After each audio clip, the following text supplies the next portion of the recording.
Hey everybody, this is my new updated bike check. So I'll start in the front.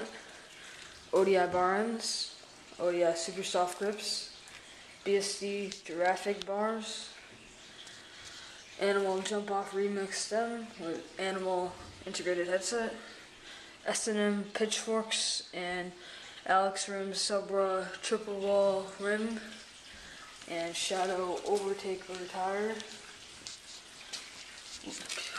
Shadow PC Ravager pedals with fit 19 cranks, Odyssey $1 Million sprocket, just a KMC full length chain, BSD slinger seat with Shadow pivotal seat post and Sunday seat clamp.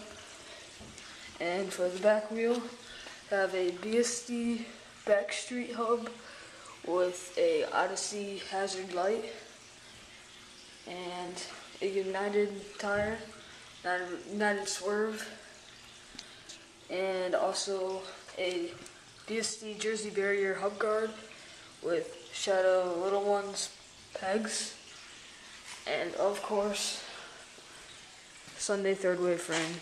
Thanks for watching.